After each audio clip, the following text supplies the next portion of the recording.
It was supposed to be a moment of global mourning. Queen Elizabeth II, the longest reigning monarch in British history, had passed, and all eyes were on the royal family. The world paused. Cameras zoomed in on Prince Harry and Meghan Markle, somber-faced, standing just behind King Charles and Prince William. But behind the veil of grief and protocol, something else was happening, something no one expected. Hidden beneath Meghan's mourning attire, sources now confirm, was a discreet recording device. A microphone. At the Queen's funeral. Let that sink in. According to media tycoon Oprah Winfrey and film mogul Tyler Perry, two of Meghan's closest allies until recently, this was no isolated incident.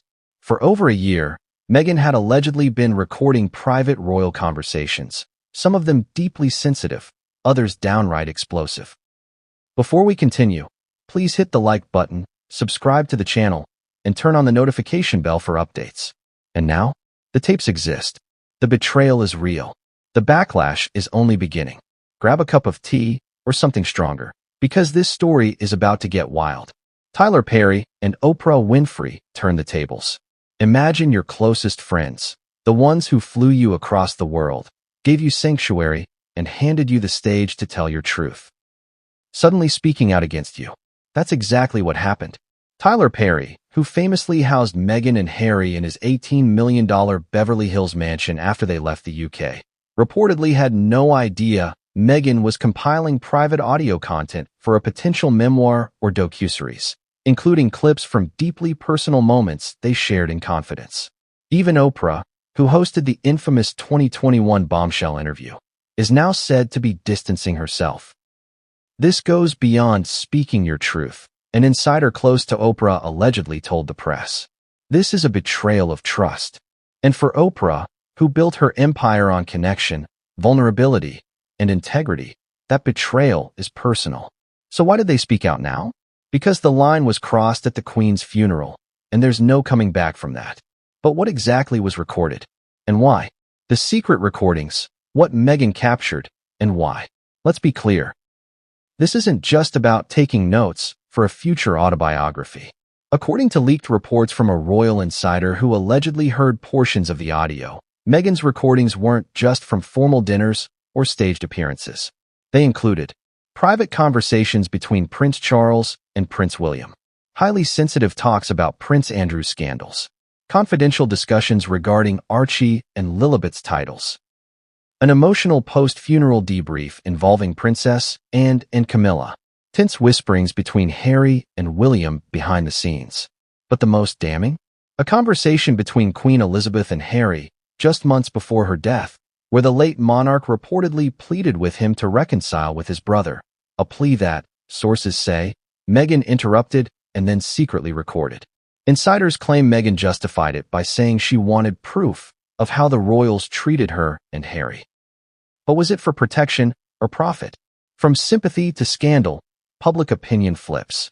When Meghan and Harry first stepped back from royal duties, many saw them as brave, modern rebels, carving their own path, protecting their family. Then came the Oprah interview. Ratings soared. Oprah's garden became the stage for jaw-dropping revelations. Racism, mental health struggles, isolation within the palace. Millions sided with Meghan. But now, with the emergence of these secret recordings, especially during moments of national grief, the tide is turning. Trending hashtags like hashtag Meghan the Spy, hashtag Funeral Mightgate, and hashtag Not Your Truth are flooding social media. Even once loyal fans are asking hard questions. Was this all a plan? Were the tears real or rehearsed? Was Harry in on it? Or just another pawn? Public sentiment isn't just cooling, it's collapsing. But what's most shocking is who's helping to bring it all down. Oprah's change of heart. This wasn't what I signed up for.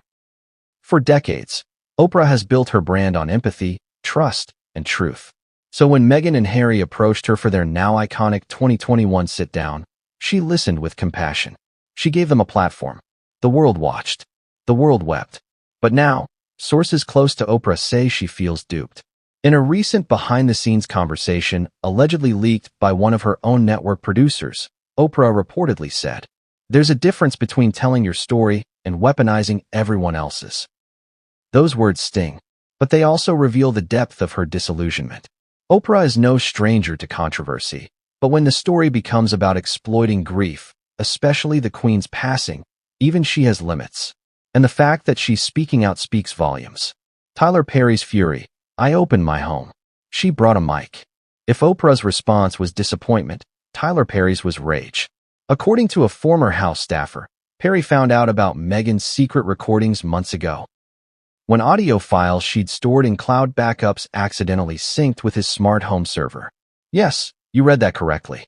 Among the files, conversations from within his own home, including private strategy sessions, phone calls with Netflix executives, and even audio of his own mother talking with Meghan about spirituality and trauma. Perry reportedly confronted Meghan privately. She allegedly brushed it off as part of her healing process. But for Tyler Perry, who takes privacy and loyalty seriously, that was a bridge too far. He was done after that, the source said. She used him. Full stop. And now, he's speaking up. Royal response. The palace breaks its silence. For years, Buckingham Palace stuck to its infamous motto, never complain, never explain. But this was different. Shortly after news broke about the alleged funeral recordings, a spokesperson for the palace issued a rare statement. Her Majesty's funeral was a sacred event. Any attempt to exploit that moment for personal or commercial gain is deeply distressing. No names were mentioned, but the message was clear. And insiders say King Charles is furious, not just because of the betrayal, but because this may affect the long-term legacy of the monarchy itself. The Queen's funeral was supposed to be the final chapter of unity, said a former palace aide. Instead, it may become the beginning of a bitter reckoning. The legal nightmare ahead. Recording someone without their knowledge is not just unethical. It can be illegal, depending on the jurisdiction. And while Meghan may have recorded in locations where one-party consent laws exist, like California, some of these conversations reportedly happened in the UK, where consent from all parties is required. That means potential civil suits from those recorded, royal family legal action, a possible investigation into data misuse and privacy breaches. Legal experts say Meghan could face years of litigation if even a fraction of these allegations are proven true. And Harry? If he knew, he could be considered complicit. If he didn't, he may be considered a victim himself. No matter the outcome, the damage is done. Was this Meghan's plan all along? Here's where the story turns inward. Was Meghan Markle documenting her life or curating it? Was she preserving memories or building a case? Was she mourning the Queen or collecting content? Friends say Meghan is meticulous, strategic, a planner. From her now-defunct lifestyle blog to her Hollywood auditions to her royal engagements, she's always had a sense of control over her narrative. But perhaps that control went too far. Because if the Queen's final moments weren't safe from exploitation, what was? You may not be royalty, unless there's something you're not telling us. But Meghan's unraveling saga offers real-life lessons we can all learn from. 1. Guard your privacy. Even with friends. If celebrities can be secretly recorded at funerals, what about you during brunch or a business call? Be mindful. Not paranoid, but mindful. 2. Think twice before trusting fame over integrity. Just because someone's popular or says the right things doesn't mean they're playing fair behind the scenes. Look for consistency, not charisma. 3. Reputation is a long game. Meghan may have won early sympathy, but shortcuts and manipulation erode trust. Your actions over time define your legacy, not your statements. 4. When in doubt, unplug. The best moments of your life should be felt, not filmed, especially during moments of grief or intimacy. Presence beats performance. The final betrayal? As of now, Meghan Markle remains silent. No statements, no denials, no apologies. But the silence speaks volumes, and the once glamorous Duchess now stands at the center of a storm of her own making. Oprah has stepped back. Tyler Perry is out. The palace is enraged. The public is watching. And the Queen? She's gone. But the echoes of what was captured during her final farewell may haunt the royal family forever. Because once trust is broken, especially in death, there's no rehearsal take. Only consequences. What do you think? Was Meghan justified in secretly recording conversations as a form of self-protection, or did she cross a sacred line? Would you forgive a friend for secretly recording you in your most vulnerable moments? Scroll down, leave your thoughts in the comments, and share this article if you believe some lines should never be crossed, even for royalty. The world is watching. Are you?